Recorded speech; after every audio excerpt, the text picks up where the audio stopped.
दोस्तों आज के व्लॉग में मैं आपको बताने वाला हूँ एक रियलिटी चेक। कनाडा में सारे लोग आते हैं, आप लोगों ने सारी वीडियो देखी होगी कि इंडिया में लोग बहुत ही ज़्यादा एक्साइटेड होते हैं कनाडा आने के लिए। जब उनको वीज़ा मिलता है तो दोस्तों को पार्टी देते हैं, एकदम बिल्कुल खुश होकर कनाडा में आते हैं, अपने सपने लेके आते हैं।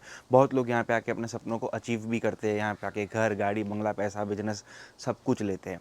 लेकिन साथ ही साथ कुछ ऐसे भी लोग होते हैं जिनको कनाडा अच्छा नहीं लगता।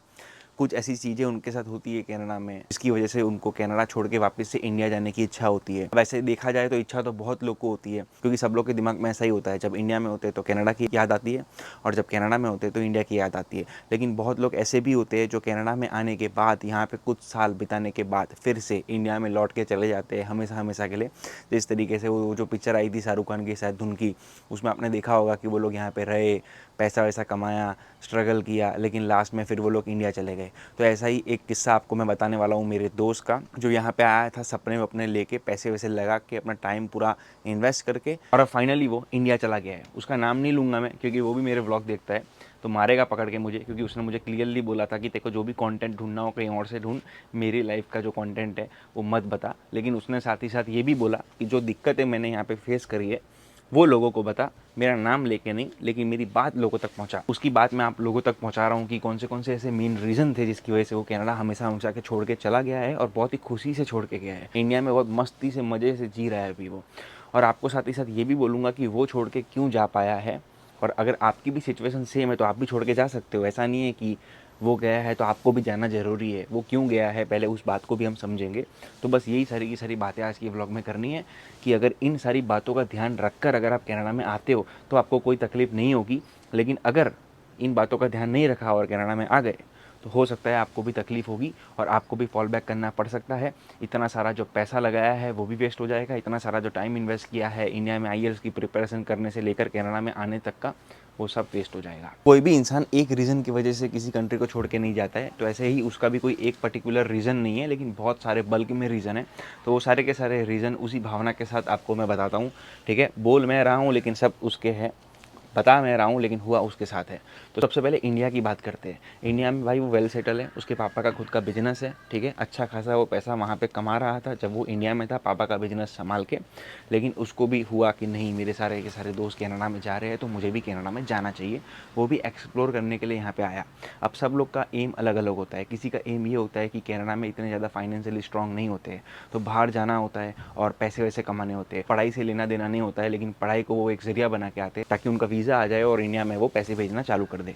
किसी का ये टारगेट होता है कि भाई हमको पैसे नहीं कमाने, हमको यूनिवर्सिटी में अच्छी एजुकेशन लेनी है, एजुकेशन लेने के बाद फिर से हमको इंडिया में लौट के चले जाना है। किसी का ये होता है कि हमको अच्छी एजुकेशन यहाँ पे लेने के बाद यहाँ पे अच्छे बच्चों की तरह करियर बनाना है, यहीं पे रहना है, यहीं पे ग्रो कर रहे हैं। तो सबका विज़न अलग अलग होता है, ठीक है। सब लोग पैसे कमाने नहीं आते, सब लोग पढ़ाई भी करने नहीं आते।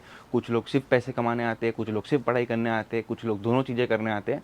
तो ये भाई का सिचुएशन थोड़ा ऐसा था कि इसको पैसे नहीं कमाने थे, लेकिन अच्छे कॉलेज से, सॉरी अच्छी यूनिवर्सिटी से पढ़ाई करनी थी, तो इसने अच्छा मास्टर्स का कोर्स चुना, ठीक है, मॉन्ट्रियल के अंदर कंकोडिया यूनिवर्सिटी में। तो अब जब वो यहाँ पे आया तो सबसे पहली जो दिक्कत उसको हुई वो ये हुई कि वो जैन इनटेक में आया था, ठीक है। विंटर का टाइम था, मॉन्ट्रियल में ऐसे ही ठंडी बहुत पड़ती है। अब इंडिया में वो गर्मी में रहा था, वहाँ पे कभी बर्फ़ नहीं देखी थी, तो यहाँ पे आने के बाद भाई साहब थोड़े बहुत नर्वस हो गए, डिप्रेस्ड हो गए, कि उसको अच्छी नहीं लगती थी। सबको ठंडी अच्छी नहीं लगती, जिस तरीके से मुझे बर्फ़ बहुत अच्छी लगती है, उसी तरीके से किसी को बर्फ़ से नफरत भी होती है, तो उसको बर्फ़ अच्छी नहीं लगती थी, ठीक है। तो एक वेदर एक बहुत बड़ा उसके लिए रुकावट बन गया, उसको नहीं मज़ा आता था। प्लस उसको सर्दी खांसी ये सब कोल्ड एंड कफ बहुत कुछ ये प्रॉब्लम होने लग गई थी जब वो यहाँ पे आया था। अब ये प्रॉब्लम कोई बहुत ज़्यादा बड़े पैमाने पे नहीं हो रही थी, छोटी मोटी प्रॉब्लम थी, लेकिन उसको इरिटेशन मच रहा था। वो वापस से कंपेयर कर रहा था कि यार इंडिया में तो मेरी लाइफ बहुत ही अच्छी थी। इंडिया में घर पे उसकी मम्मी उसको खाना गोद में खिलाती थी, बर्तन उसको मांजने नहीं पड़ते थे, कपड़े उसको धोने नहीं पड़ते थे। यहाँ पे आने के बाद लोड बढ़ गया, सारा का सारा काम झाड़ू मारना है, बर्तन मांजने हैं, कपड़े धोने हैं, खुद के लिए खाना बनाना है, वो सब काम उसको खुद करना था। प्लस यहाँ पे आया था तो शेयरिंग में रह रहा था।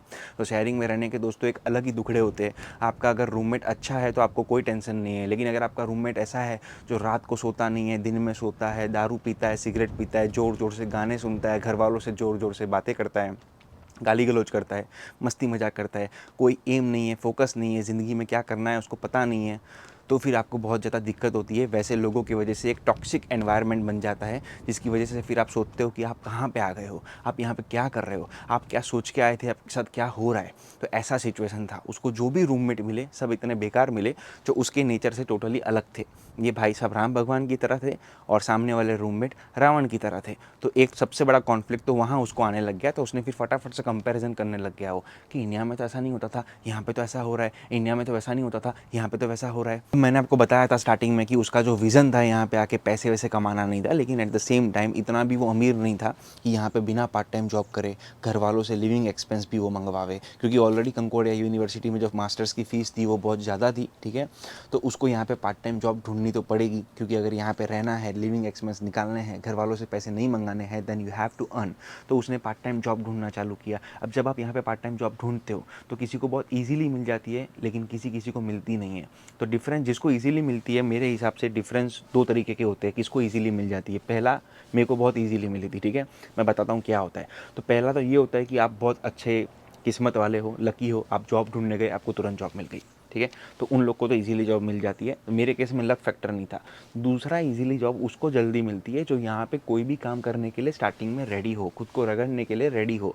झाड़ू मारना हो, पोछा मारना हो, सबवे में, बर्गर किंग में, किसी भी तरीके से रेस्टोरेंट में काम करना हो, हार्डवर्क करना हो, फैक्ट्री में जाके लेबर वर्क करना हो, सबके लिए अगर आप रेडी हो then you will get job very easily.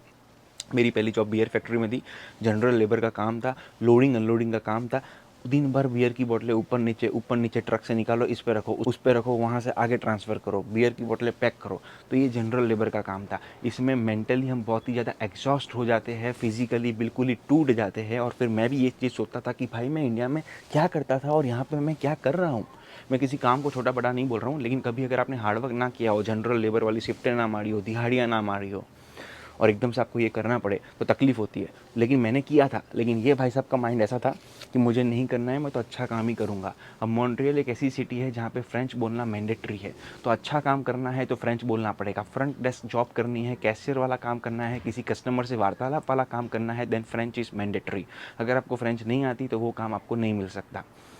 अब इनको फ्रेंच नहीं आती थी। ठीक है, हार्ड वर्क करना नहीं था बैकएंड वाला। अब आईटी सॉफ्टवेयर में काम मिलता नहीं है पार्ट टाइम वालों को तुरंत ही, उसके लिए फुल टाइम की रिक्वायरमेंट होती है। तो ये बेचारा बहुत ज़्यादा स्ट्रगल करता रहा जॉब ढूंढने में। 6 से 8 महीने तक जॉब ढूंढता रहा, लेकिन इसको जैसी जॉब चाहिए थी वैसी जॉब मिली नहीं। फिर हार के इसने सबवे में काम करना चालू किया।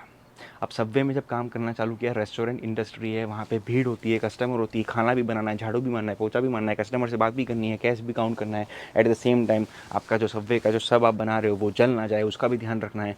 और अगर आपको वो काम करना अच्छा नहीं लगता, अगर आपने सोच ही लिया था कि ये काम आपको नहीं करना, और फिर वैसा काम अगर आपको करना पड़ जाए, तो काम करने की जो इच्छा होती है, काम सीखने की जो बोलते हैं ना अंदर से एक इच्छा होती है, वो मर जाती है। और जब काम ही नहीं सीखोगे तो काम कर नहीं पाओगे, काम कर नहीं पाओगे तो फिर फ्रस्ट्रेशन होगा, बॉस भी आपको नहीं रखेगा। तो सबवे से लात मार के इसको फिर निकाल दिया गया।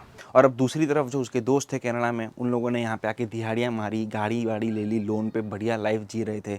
भाई साहब यहाँ पे ये दूसरी तरफ डिप्रेशन में थे, इनको जॉब ही नहीं मिल रही थी। अब इन्होंने कंपैरिजन तो किया कि मेरा दोस्त गाड़ी लेके घूम रहा है, मेरा दोस्त मज़े में घूम रहा है, मेरे दोस्त ने नेक्स्ट ईयर की फ़ीस भी निकाल दी, मेरा दोस्त यहाँ पे अच्छे से पैसे भी कमा रहा है, जॉब भी कर रहा है, पढ़ाई भी कर रहा है, हर तरीके से सेटल है, घर पे भी पैसे भेज रहा है, मैं तो ये कर नहीं पा रहा हूँ। लेकिन कंपैरिजन पूरा नहीं किया। वो दोस्त था फैक्ट्रियों में जॉब कर रहा था, वो दूसरा जो दोस्त था वो ऊबर की डिलीवरी कर रहा था। अब इनको काम चाहिए था बिल्कुल ही अच्छा, ये भाई साहब थे, इनको पैसे भी चाहिए थे, लाइफ में सारे सुख भी चाहिए थे, लेकिन कुछ लगाना नहीं था, कुछ इन्वेस्ट नहीं करना था, मेहनत नहीं करनी थी, स्टार्टिंग में हार्डवर्क नहीं करना था, स्ट्रगल नहीं करना था।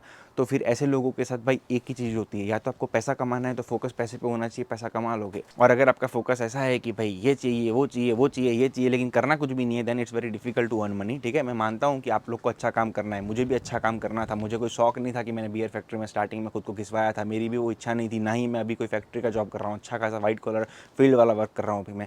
लेकिन उस टाइम पे भाई मेरी सिचुएशन ऐसी थी कि मुझे पैसे चाहिए थे, पैसे कमाने के लिए जैसा काम मिलेगा वैसा काम करने के लिए मैं रेडी था, मैंने कमाया। ठीक है, अब ये भाई साहब रेडी नहीं थे खुद को एडजस्ट करने के लिए। एक सही वर्ड ये है कि अगर आप एडजस्ट नहीं कर सकते देन आपको कनाडा में नहीं आना चाहिए।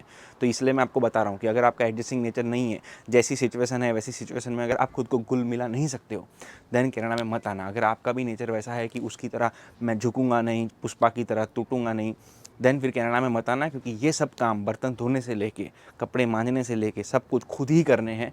अगर दिमाग में ज़रा भी डाउट है कि मैं वहाँ जाऊँगा, मेरे साथ तो ऐसा नहीं होगा, और अगर हुआ तो मैं तो ये काम नहीं करूँगा। देन अभी से बोल रहा हूँ, इंडिया में रहो, मत आओ। और अगर आना है तो ये सारी की सारी प्लानिंग दिमाग में रख के आओ कि ये सब काम यहाँ पे करना ही पड़ेगा। 1% अगर नहीं करना पड़ा तो वो आपकी किस्मत है, लेकिन सोच के तो यही आना है कि हाँ करना पड़ेगा। करना पड़ेगा इसका मतलब पूरी ज़िंदगी करने को नहीं बोल रहा हूँ, स्टार्टिंग में, ठीक है। मैंने बियर फैक्ट्री में शायद 1 या 2 महीने ही काम किया था, फिर मैंने ग्रोसरी स्टोर में कैशियर का काम किया था, फिर मैंने डिलीवरी का काम किया था। ऐसे करते करते करते करते फील्ड जॉब भी करी, ठीक है। तो धीमे धीमे डेवलपमेंट होता रहेगा। लेकिन अगर बैठ के एकदम अच्छी ही जॉब ढूंढनी है, देन इंडिया से फिर भरपूर मात्रा में पैसे लेके आना, ताकि यहाँ पे नेक्स्ट ईयर की फीस भरने में आपको दिक्कत ना आए, यहाँ पे लिविंग एक्सपेंस निकालने में आपको दिक्कत ना आए। अब चलो बैक टू द टॉपिक। अब उसके साथ फिर एक और ऐसी खतरनाक वाली घटना घटी, जिसकी वजह से उसने फिर और ज़्यादा मन पक्का कर लिया कि अब उसको यहाँ पे नहीं रहना है। पढ़ाई ख़त्म होने का टाइम थोड़ा नज़दीक आ चुका था। अब कनाडा में क्या होता है कि लोगों के दिमाग में अब वहम है कि रियलिटी है वो तो मुझे नहीं पता, उसके बाल बहुत टूट रहे थे। अब आप लोग को हंसी आ रही होगी कि बाल टूटना ये कोई एक रीज़न है। उसके यहाँ बाल बहुत ज़्यादा गिर रहे थे, ठीक है। जब वो आया था तो उसकी टाल नहीं थी, लेकिन जब वो यहाँ पे रहा 1.5-2 साल, तब तक उसकी टाल आने लग गई थी। विजिबल था आगे से भी और यहाँ पीछे से भी, ठीक है। अब उसने दोष ये दिया कि उसको कनाडा का जो वेदर है वो सूट नहीं हुआ, कनाडा का जो पानी है वो सूट नहीं हुआ। अब ये बात को मैं चैलेंज नहीं कर सकता हूँ, ना ही एक्सेप्ट कर सकता हूँ, ना ही इसको मैं डिक्लाइन कर सकता हूँ, क्योंकि यहाँ पे जब मैं आया था तो स्टार्टिंग में मेरे भी बाल बहुत गिर रहे थे। लेकिन अब मैं ऐसा नहीं कह सकता कि अगर वो इंडिया में रहता तो उसके बाल नहीं गिरते, क्योंकि अगर हम कंपैरिजन करें तो ठीक है, इंडिया में तो बाल ही नहीं गिरने चाहिए अगर ये कंपैरिजन सही है तो, लेकिन इंडिया में भी लोगों के बाल गिरते हैं, हेयर फॉल होता है, यहाँ पे भी हेयर फॉल होता है, ठीक है। लेकिन हाँ, इसमें मैं कुछ कह नहीं सकता, क्योंकि यहाँ पे मैंने सुना है बहुत लोग के बाल गिरते हैं, बहुत लोग के नहीं भी गिरते। तो ये उसका एक बहुत बड़ा रीज़न था कि मैं यहाँ पे आया हूँ, पैसा वैसा भी सही से कमा नहीं पा रहा हूँ, घर वालों से भी दूर हूँ, फैमिली की मेरे को याद आ रही है, होम सिक मैं हो रहा हूँ, साले बाल भी टूट रहे, शादी की उम्र आ रही, लड़की नहीं मिलेगी, लव मैरिज तो कर नहीं सकता था, वो नहीं करनी थी मतलब उसको। तो ये भी एक बहुत बड़ा उसका एक पॉइंट बन गया। अब फिर उसकी पढ़ाई ख़त्म हुई। पढ़ाई के बाद लोगों को फील्ड जॉब तुरंत लगती नहीं है, लेकिन इस केस में ये लकी था, इसको तुरंत फील्ड जॉब लग गई। लेकिन अब मॉन्ट्रियल में लगी थी, तो मॉन्ट्रियल में रूल ऐसा है कि अगर आपको पीआर चाहिए और अगर आपको फ्रेंच नहीं आती है, then it's very difficult for you to get PR. मैं मॉन्ट्रियल में 2 साल रहा था और मुझे फ्रेंच नहीं आती थी और ना ही मैं सीखने के लिए रेडी था, इसलिए मैं वहाँ से मूव हो गया। 99% बच्चे वहाँ से मूव हो जाते हैं जिनको फ्रेंच नहीं सीखनी है। अब इनको फ्रेंच भी नहीं सीखनी थी और मॉन्ट्रियल अच्छा भी लगने लग गया था, बिकॉज कंफर्ट जोन नहीं तोड़ना था, तो कंफर्टेबल हो गए थे वहाँ पे। तो फिर वहाँ मालूम पड़ा, एजेंट से बात करी, यहाँ पीआर नहीं मिलेगा। तो लास्ट में बहुत ज़्यादा फ्रस्ट्रेट हो गया वो कि एक तरफ मेरे बाल टूट रहे हैं, दूसरी तरफ मुझे जॉब नहीं लग रही थी, अब मुझे अच्छी खासी जॉब लग गई है तो मैं यहाँ पे पीआर नहीं ले सकता हूँ, मुझे मूव होना पड़ेगा, मैं यहाँ पैसे नहीं कमा पा रहा हूँ, मेरे घर वाले यहाँ पे नहीं है, ना ही वो जल्दी यहाँ पे आने वाले हैं, होम सिकनेस बहुत हो रही थी, शादी की उम्र आ चुकी थी और पैसा एक मेन प्रायोरिटी नहीं था। इंडिया में उसके घर वाले अच्छे से पैसा कमा रहे थे और उसको एट द सेम टाइम बोल भी रहे थे कि वापस से आ जा, अपना बाप का खुद का बिजनेस संभाल, फालतू में वहाँ जाके क्यों मजूरी कर रहा है, क्यों मेहनत कर रहा है। तो फिर लास्ट में दोस्तों क्या होता है, एक बहुत बड़े मोटिवेशनल स्पीकर ने ये बात बोली थी, मुझे नाम याद नहीं आ रहा है, तो सोनू शर्मा करके एक मोटिवेशनल स्पीकर है, उनकी मैंने यूट्यूब पे वीडियो देखी थी। वो बोल रहे थे कि अगर आपके पास 2 ऑप्शन है तो कभी ज़िंदगी में आपका पहला ऑप्शन सक्सेसफुल नहीं होगा, क्योंकि आप कंपेयर ही करते रहोगे, अरे ये था, अरे वो था। अब जैसे कि ये भाई साहब कंपेयर ही करते रहेंगे, इंडिया में लाइफ अच्छी थी, इंडिया में अच्छे पैसे कमा रहा था, इंडिया में मेरे पापा का वेल सेटल बिजनेस है, तो मैं यहाँ पे क्या करूँ। तो यहाँ पे फुल मेहनत वो भाई कर ही नहीं पाए एंड लास्ट में उन्होंने डिसाइड किया कि I will go back to my home country India, मुझे यहाँ पे नहीं रहना। मैंने यहाँ पे जो भी यूनिवर्सिटी की पढ़ाई करी है, अच्छा एक नॉलेज लिया है, वो लेके अपने चुपचाप कट लेते हैं इंडिया में, शादी वादी करते हैं, पापा का जो बिजनेस है उसको और बढ़ाते हैं। धीरूभाई अम्बानी का बेटा, धीरूभाई अम्बानी के जो बेटे थे मुकेश अम्बानी, उन्होंने बिजनेस को और ग्रो किया। अब आकाश अम्बानी अपने बिजनेस को और ज़्यादा ग्रो करेंगे, इस लेवल की उनकी थिंकिंग थी, जो बहुत सही थी।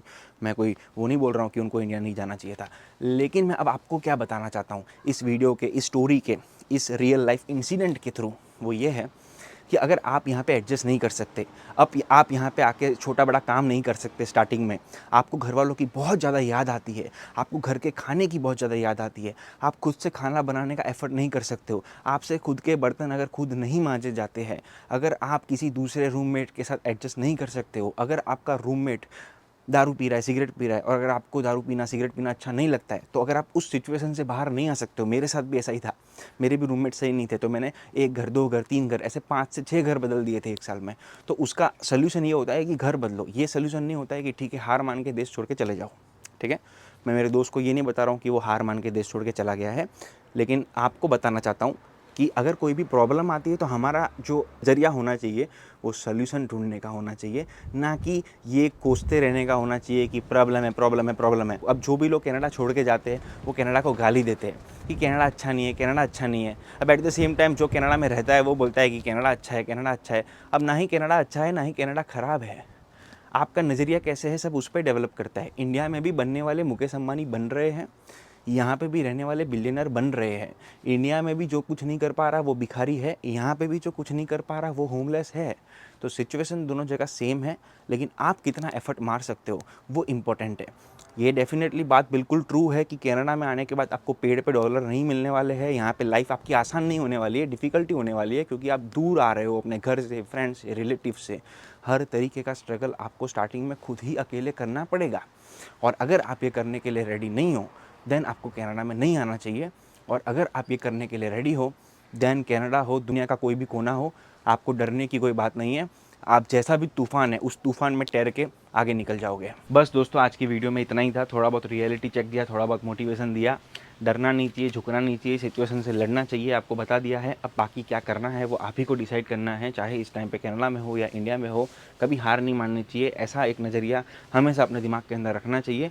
और अगर आपको ये वीडियो अच्छी लगी हो तो प्लीज़ इस चैनल को सब्सक्राइब करिए ताकि मुझे भी मोटिवेशन मिले। और साथ ही साथ अगर इस चैनल को सब्सक्राइब कर रहे हो तो बाजू में जो इंस्टाग्राम है उसको भी फॉलो करना बिल्कुल मत भूलना, क्योंकि वहाँ पे जल्दी फास्ट हर रोज़ एक रील डालता हूँ। व्लॉग में थोड़ी बहुत मेहनत ज़्यादा लगती है, हाथ पकड़ के इस तरीके से बनानी पड़ती है वीडियो, तो हाथ पे लोड आता है। आपसे मिलते हैं किसी नेक्स्ट वीडियो में, तब तक के लिए take care, bye bye guys.